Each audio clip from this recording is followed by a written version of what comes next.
Vamos ver o que acontece agora, vai, roda o zap. Olá, Caio, olá, Braulio. Meu nome é Rosaldo, sou esposa do mentor Antônio dos Anjos, da Estação da Graça de Santa Bárbara. Eu estou aqui para agradecer pelo privilégio de estarmos caminhando juntos há um ano. Nós já fazíamos parte do Ministério Independente há 10 anos e tem sido muito bom o BBPV, Caio Fábio Net, Reconexões, todos os módulos que você tem nos ajudado muito. Eu trabalho com crianças e adolescentes, esse é Daniel, meu neto, e tenho duas questões que eu tenho trabalhado com eles, que eu precisava da sua orientação. Uma, eu dei a resposta à criança, queria ver se está certo.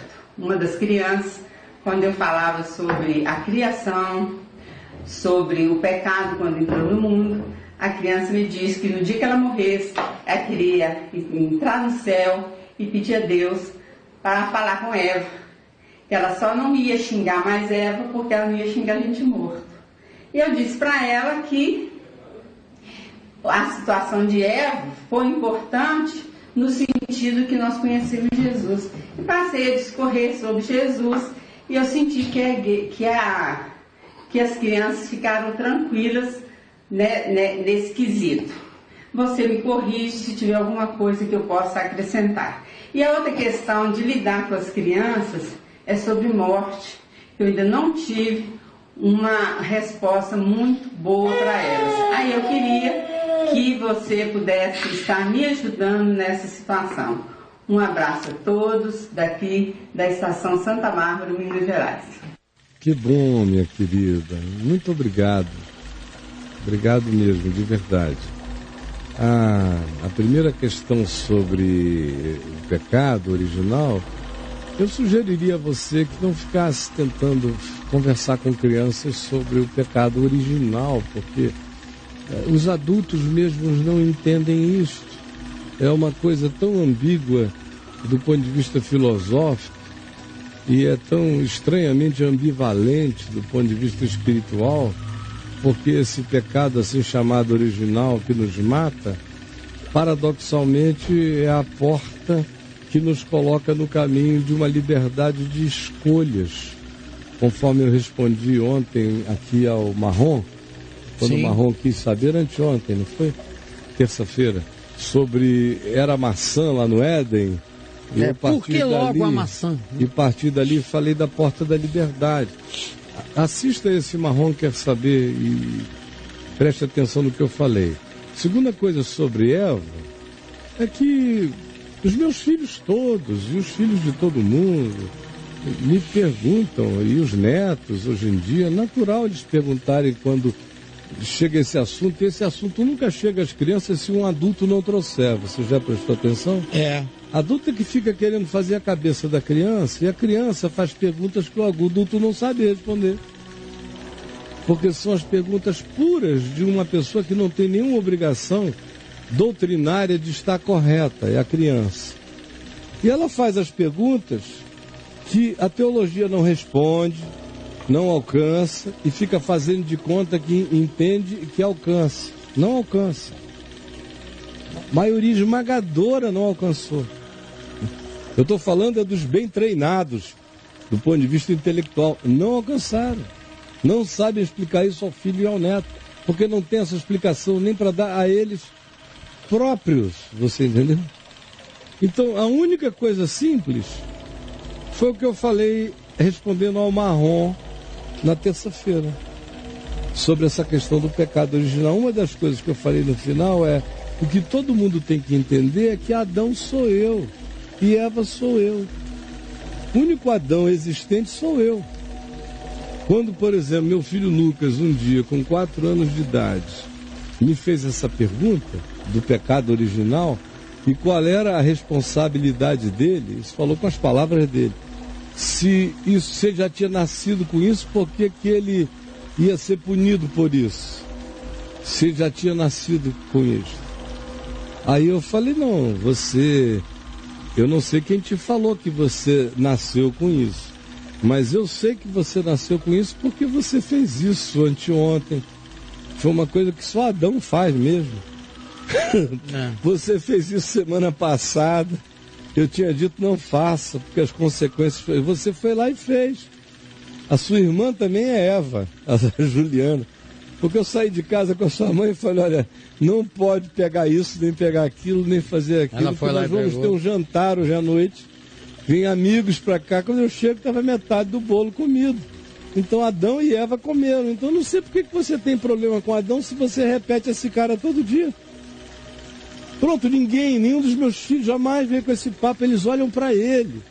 Tudo que eu fiz a vida inteira foi dizer para todo mundo, o Adão é você.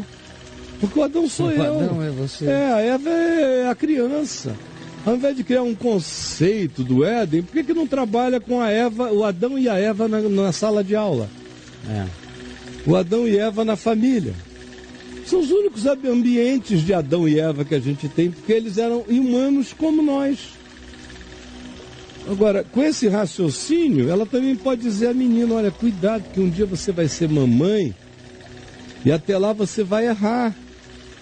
E se a sua filha descobrir que você errou, pode ser que ela queira fazer com você o que você quer fazer com a Eva quando chegar no paraíso.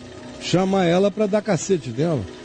Tome cuidado, porque o que você está projetando para a Eva de longe, que não está aqui, é o que outros podem vir você fazer e você já pagar aqui. Eva é você, como Paulo diz, nós pecamos em Adão e à semelhança do pecado de Adão, pecamos todo dia. Então Adão sou eu, Eva sou eu. Segunda coisa que ela perguntou foi sobre, a primeira foi sobre a morte. Sobre a morte. Meu neto, o Teteus, o Mateus, a Juliana outro dia me escreveu assim emocionada. Eu não me lembro se foi um áudio que ela me mandou, se foi um texto. Mas eu vi que ela estava muito emocionada. Porque ela conversando com o Mateus, ela falou ao Mateus, sabe? Eu tenho ainda medo de morrer, não é por nada, é por causa acho que de vocês, disso, daquilo. Ela é mãe, e uma mãe jovem. Claro. Eu tenho ainda esse medo de morrer, fico preocupada com todo mundo, com vocês. Porque ela fala de uma mãe normal, psicologicamente normal. Uma mãe de 31 anos, com um filho de 9 e uma outra de 4 para 5, que não tenha cuidados e que não sofra disso de vez em quando, está doente. Claro. É só se ela estiver doente para morrer que eu vou dizer para ela, não pense mais no assunto da morte, que já está resolvido. E desde que os filhos, o Senhor vai cuidar e nós também. Mas uma mãe preocupada em continuar viva para cuidar do seu filho é normal. Eu não chamo isso de medo da morte. Eu chamo isso de racionalidade de sobrevivência. É isso que se espera de uma pessoa normal, de uma hiena normal, de uma leoa normal, de uma jacaré fêmea normal, de um bem-te-vi fêmea e de uma mulher. É normal. Tem crias que é cuidar da cria. Mas ela falou isso ao Mateus. E perguntou a ele, falou, e você, Mateus? Ele falou, não, eu já aprendi que fica tudo tão melhor sempre. Fica tudo tão melhor sempre. Fica tudo tão melhor sempre. Eu converso com o vovô e ele só fala bem do céu. Fica tudo tão melhor sempre. Porque eu falo muito bem do céu para eles o tempo todo, para os meus filhos. Eu falava bem do céu. Se a coisa é para lá que a gente vai ser uma maravilha quando isso chegar. Rapaz, a gente aguenta firme que vai chegar a hora que isso tudo vai acabar, a gente vai ficar só na boa. Por enquanto, vamos segurar a onda. Então, todos eles foram treinados para saber que aqui é o lugar do perrengue. Se aqui tá bom, imagina lá. Quando aqui ficar gostoso, lá, meu amigo, tá pegando uma glória que não dá para descrever. É o sabor. Mateus já entendeu. Todos eles entenderam. Graças a Deus, eu não só vejo o filho meu preocupado, como o Davi, quando apareceu aquele negócio cancerígeno nele, que ele tem que cuidar a vida inteira. Era normal. Eu vi aqui um dia, conversando comigo, eu vi lágrimas nos olhos dele, mas preocupados com a filha, Helena, de 15, agora 16 anos, o Heitorzinho, agora com 6. Essas coisas assim naturais. Eu falei, fica tranquilo, filho. Fica tranquilo. Primeiro, não é nada. Segundo, mesmo que fosse e que te levasse, quem cuida deles é o Senhor. Sempre foi. Foi isso que eu te ensinei. E sempre será. Então, tranquilo. Tanto é que acabou, sumiu. Não é um tema. A minha morte, eles estão acostumados a pensar em mim morrendo desde que eu tinha 26 anos. Quando eu fui levado a primeira vez à UTI, depois eu ia todo ano 3 vezes à UTI. Com 26 você se enrolou, cara? Fibrilação, sofri de fibrilação até 9 anos atrás, quando eu fiz uma ablação. Tá. Era horrível. Poxa. Eles acostumaram com aquilo, de me ver em situações terminais. Eu quase morro em 2010, fiquei 3 dias entre a vida e a morte. Ixi. Por uma conjunção química que quase me mata. E alergias e respostas que ganharam uma proporção que me fechou o glote, eu tive que ser entubado e um monte de coisa. Certo. Eu só vim a mim, isso foi na segunda, meio-dia, eu só voltei a mim quarta-feira à tardinha, à noite. Então, eles estão acostumados. Se eu morrer, eles vão sentir muita saudade de mim, mas não vão levar nenhum susto. Já se desassustaram dessa possibilidade. E eles veem na minha cara a clara alegria da glória. Como eles viram no meu pai, viram na minha mãe. Eu fiz questão de levar o Davi para Manaus para ver minha mãe morrer.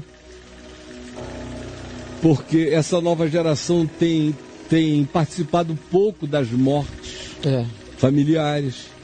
Eu tive todas as chances, eles têm menos. Eu estou expondo, quero levar netos, para as pessoas aprenderem a ser gente, a completarem o ciclo com naturalidade e entenderem desde cedo o que Mateus, meu neto, já entendeu. Para que eu vou ficar preocupado com a morte se eu já aprendi que fica cada vez melhor? Tudo melhor assim. Então, criança, entende isso, minha querida, fica cada vez melhor. Agora, enquanto ela vê o adulto morrendo de medo de morrer, como é que a criança vai relaxar em relação à morte? O medo que as crianças têm da morte é aprendida pelo pânico e pelo pavor dos adultos. Agora, o adulto só deixa de sofrer do pavor da morte na hora que ele é pacificado pela eternidade. Quando ele sabe que ele não morre mais. Que ele crê no que Jesus disse, aquele que crê em mim, ainda que morra fisicamente, viverá, continuará vivendo. E todo aquele que vive fisicamente e crê em mim, saiba, não morrerá eternamente, porque já passou da morte para a vida. Quando isso está sentado no coração de um adulto, os filhos dele vão crescendo pacificados, os netos, são uma paz irradiante para casa. Entendeu, minha querida? A professora que transmita isso vai irradiando isso. Agora, não fique puxando assunto de catequese, de escola dominical, porque eles não sabem fazer isso. Eles deixam os garotinhos da igreja confusos. Levar isso para dentro de uma sala de aula não é sábio, entendeu? Um beijo. Meu pai tem um filhinho de 10 anos de idade, do último casamento dele. Penúltimo, né? Que o último é com a minha mãe, que voltou a casar. Foi a primeira e a última, né? Voltou para casa da minha mãe e levou um filho. Levou, né? Minha mãe cria o moleque. O moleque. Tá. Aí o moleque foi para uma igreja evangélica lá, a convite de um amiguinho da escola. Chegou lá, na igreja evangélica, a primeira coisa que a professora ensinou para ele, quais são os demônios do mundo. Xuxa. A Xuxa é o demônio. Agora ela está em processo de conversão na Xuxa Record. já virou cardeal. Já está ali. Em processo de cânone. Está no cânone da... Daqui a pouco é Santa Xuxa Dark. Santa Xuxa, Meneghel. Meneghel.